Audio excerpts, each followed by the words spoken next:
so many people, when they come to ask for an exercise plan or start a workout, don't realize that walking is the most accessible thing you can do. You don't have to have a gym membership. It could be -20 outside, and you could still get your steps in walking around your kitchen.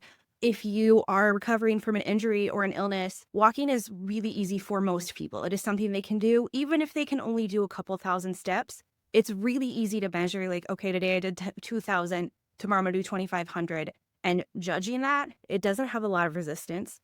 It doesn't have a lot of challenge, but you can also make it harder. So if you're someone who is walking a lot and you want to keep walking, make it harder, you can add hills. You can put a weighted vest on. You can carry your kid while you go. Like, that adds it in. And it's, again, not something that you have to have a gym membership for. You don't really have to have equipment for. You can just do it wherever you're at. The biggest eye opener for me in just how underrated walking is your Fitbit tracks your heart rate and will tell you how you exercised.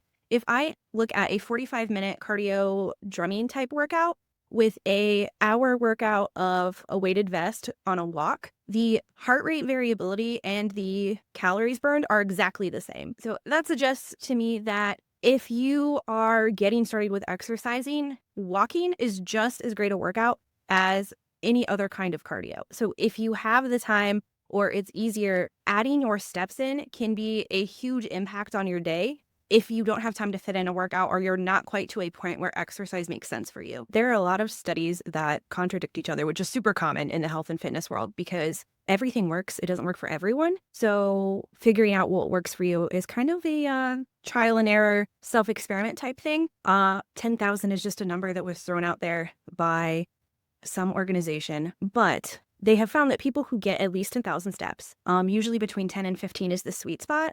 When they lose weight, keep it off because they are active outside of the gym. So you can work out for 30, 45 minutes a day, but what you do in that off time is really important too, because all that does is boost your calories burned just by doing something simple.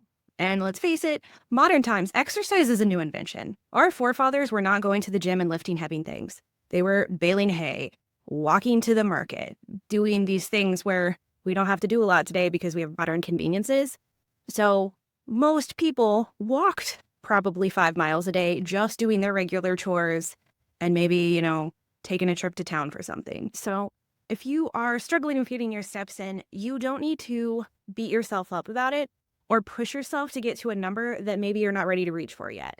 If you're not close to 10,000 steps, look at your daily average and your weekly average and set goals that bump those by 1,000 steps each time, and eventually you'll hit that bigger goal. It's taking one step at a time to get there, not one giant leap at one time. If you are trying to get more steps in and you find that getting an activity tracker, writing it down, or telling an accountability partner isn't quite cutting it, you could try gamifying the result, which is what I am doing with my 7-day challenge to survive the zombie apocalypse that is going to push you to get more steps so that you get your rank at the end, along with a community of people who are also trying to just survive the week and not get eaten by a zombie. The reason why I am doing the challenge this way is because I have found that people are motivated by goals. Kind of like when you're running that dungeon in Mario and you want to get to that question mark box. I'm putting the question mark box in front of you so that as you go, you have a goal that you can see and work towards, and you have a team of people behind you and in front of you helping you get to the end of that game. The step challenge, this first one, we are doing surviving the zombie apocalypse, and your rank is purely determined by how many steps you walk. So the first one is 10,000 because in a 7-day period, most people are going to be able to hit at least 10,000 steps. But you can aim higher, the average being if you hit 20,000 steps a day, you get the big award, which is world leader.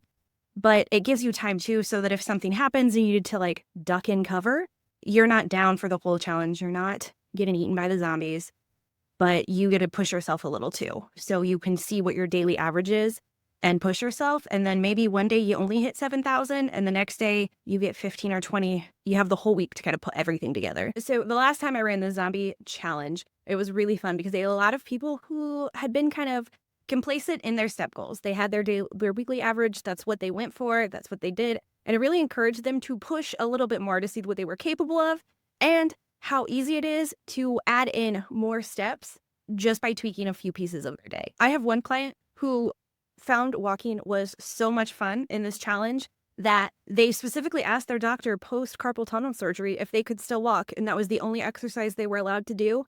And that is all they did for the entire day, was go outside and walk laps around their back parking lot because they wanted to win the challenge.